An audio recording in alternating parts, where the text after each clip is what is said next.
दोस्तों हमारा 9.1 का 13वां क्वेश्चन है। समुद्र तल से 75 मीटर ऊंची लाइट हाउस के शिखर से देखने पर दो समुद्री जहाजों के अवनमन कोण 30 डिग्री और 45 डिग्री हैं।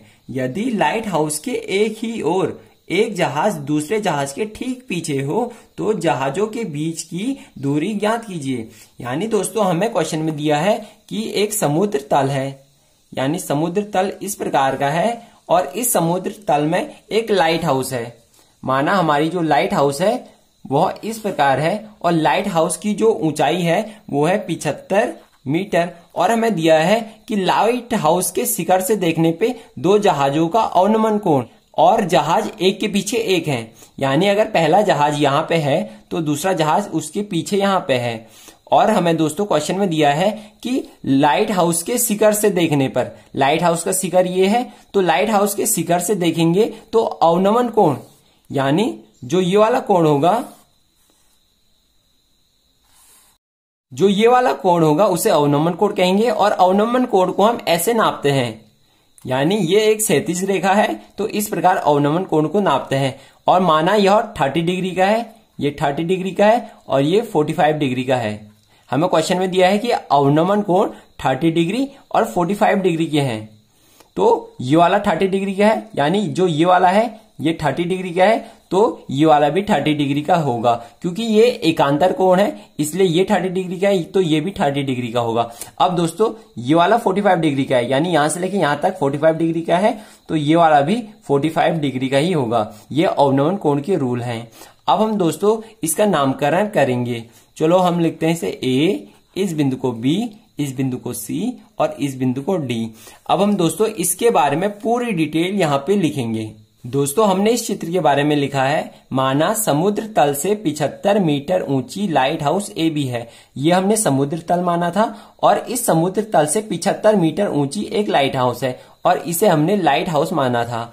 और हमने दूसरे नंबर पे लिखा है लाइट हाउस के शिखर से देखने पर दो जहाजों, यानी लाइट हाउस के शिखर से देखने पर दो जहाजों जो डी तथा सी बिंदु पर है, जो डी तथा सी बिंदु पर है, अवनमन कोण क्रमशः 30 डिग्री और 45 डिग्री का है। तो इनका जो अवनमन कोण है वह 30 डिग्री का है डी का और सी का 45 डिग्री का है। चित्र अनुसार फिर हमने लिखा है चित्र अनुसार कोण EAD, कोण EAD इक्वल टू कोण ADB, यानी ये दोनों आपस में बराबर होंगे इसलिए ये 30 डिग्री का है तो ये भी 30 डिग्री का होगा क्योंकि ये एकांतर कोण है। और हमने दूसरे नंबर पे लिखा है कोण EAC, कोण EAC बराबर कोण ACB, क्योंकि ये एकांतर कोण है। और हमें क्या ज्ञात करना है, हमें ज्ञात करना है एक जहाज से दूसरे जहाज की दूरी कितनी है। तो हमें DC को ज्ञात करना है क्योंकि यहां से लेके यहां तक की दूरी DC है। DC की दूरी क्या आएगी, तो DC की दूरी आएगी DB की दूरी, मतलब यहां से लेके यहां तक की जितनी दूरी है उसमें से CB की दूरी घटा देंगे तो हमारे पास DC की दूरी आ जाएगी। दोस्तों अगर आप क्वेश्चन करते समय जल्दीबाजी में हो तो एक बात हमेशा ध्यान रखना कि अगर किसी भी त्रिभुज में 45 डिग्री का एंगल बनता है, यानी किसी भी समकोण त्रिभुज में 45 डिग्री का एंगल बनता है तो जितना उसका लंब होता है उतना ही उसका आधार भी होता है। और ये 45 डिग्री हर एक क्वेश्चन में आता ही रहता है, तो इस बात को हमेशा ध्यान रखना। अब हम दोस्तों इसे आगे सॉल्व करेंगे तो पहले हम DB की दूरी याद करेंगे, DB की दूरी याद करेंगे, फिर हम CB की दूरी याद करेंगे, फिर DB की दूरी में से CB की दूरी को माइनस कर देंगे तो हमारे पास DC की दूरी आ जाएगी। तो हम DB की दूरी किस प्रकार निकालेंगे, तो हम पहले बड़े वाले त्रिभुज में देखेंगे। तो हम यहां पे लिखेंगे समकोण त्रिभुज ADB में दोस्तों हमें एक DB चाहिए, यानी हमें इस त्रिभुज का आधार चाहिए और हमारे पास लंब है। तो हम ऐसा फॉर्मूला ढूंढेंगे जिसमें लंब भी हो और आधार भी हो। तो अगर आप देखोगे तो हमारे पास tan और cot का फॉर्मूला ऐसा है जिसमें लंब भी है और आधार भी है। तो हम इन दोनों में से किसी भी फॉर्मूले का यूज कर सकते हैं। चलो हम tan के फॉर्मूले का यूज करते हैं। तो हम क्या लिखेंगे, tan A बराबर लंब बटे आधार, जहां A होता है एंगल, तो हम लिखेंगे tan A इक्वल टू लंब बट्टे आधार और A होता है एंगल। तो इस त्रिभुज में ADB में 30 डिग्री का एंगल बन रहा है तो हम लिखेंगे 30 इक्वल टू लंब है हमारा 75 और हमारा आधार जो है, हमारा आधार है DB, यानी इस त्रिभुज में आधार कितना है DB, तो हम यहां लिखेंगे D और B। अब आपने ट्रिग्नोमेट्री टेबल में से tan 30 की वैल्यू निकाल लेनी है, यानी क्या होती है, तो tan 30 की वैल्यू होती है 1/√3, तो आपने tan 30 की जगह पे 1/√3 लिख देना है, इक्वल टू लंब है 75 और आधार है DB। और अगर आप DB निकालते हो तो आपका DB आता है, ये √3 इस साइड मल्टीप्लाई में चल जाएगा, तो आपका आएगा 75 इंटू √3। अब आपने दोस्तों दूसरे वाले त्रिभुज में से CB की दूरी ज्ञात करनी है, और मैंने आपको बताया है कि अगर 45 डिग्री का एंगल बनता है तो ये भी 75 मीटर का ही होगा, क्योंकि लंब और आधार बराबर होते हैं। पर हम इसे निकाल लेते हैं एक बार, तो हम क्या लिखेंगे, हम लिखेंगे समकोण त्रिभुज ACB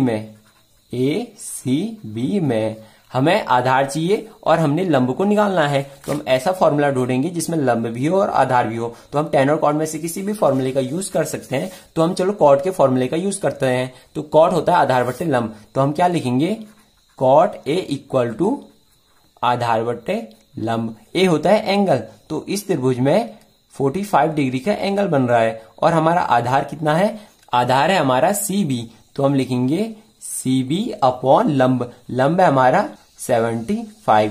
और cot 45 की वैल्यू ट्रिग्नोमेट्री टेबल में से देखोगे तो cot 45 की वैल्यू होती है 1, तो आपने cot 45 की जगह पे 1 लिखना है, 1 इक्वल टू CB अपॉन 75। तो आपको CB की वैल्यू चाहिए तो ये इस साइड चल जाएगा, तो CB आएगा आपका 75, यानी जो CB की दूरी है वो है 75।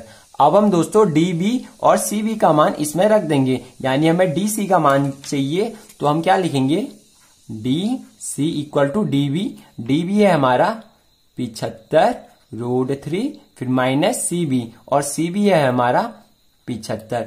तो दोस्तों हमारा DC आएगा, यहां से 75 को कॉमन ले लेंगे और अंदर बचेगा √3 माइनस 1, यानी 75 का मल्टीप्लाई इसके साथ होगा तो ये आएगा, फिर 75 का मल्टीप्लाई इसके साथ होगा तो ये आएगा। ये होता है कॉमन निकालने का मतलब। अब हम दोस्तों √3 का मान यहाँ पे रख देंगे, तो हमारा आएगा 75, और √3 की वैल्यू होती है दोस्तों 1.732, फिर माइनस 1।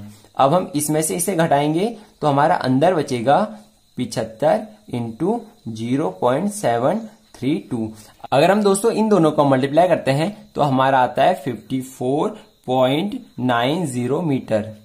यानी दोस्तों ये वाली भुजा मीटर में क्यों आई, अगर आप इस चित्र को देखोगे तो हमें एक भुजा मीटर में दी है 75 मीटर, तो हम जितनी भी भुजाएं निकालेंगे वो सब मीटर में ही आएंगी। इसलिए DC यानी एक जहाज की दूसरे जहाज से दूरी 54.90 मीटर है। दोस्तों आपको यह वीडियो कैसी लगी कमेंट बॉक्स में जरूर बताएं। अगर आपको इस वीडियो से रिलेटेड कोई भी डाउट हो तो कमेंट बॉक्स में जरूर पूछें, और ऐसे ही और वीडियो पाने के लिए इस चैनल को सब्सक्राइब जरूर कर दें और बेल नोटिफिकेशन को ऑल पर सेट करना ना भूलें, ताकि मेरे द्वारा आने वाली एक भी वीडियो मिस ना हो। Thank you, have a nice day.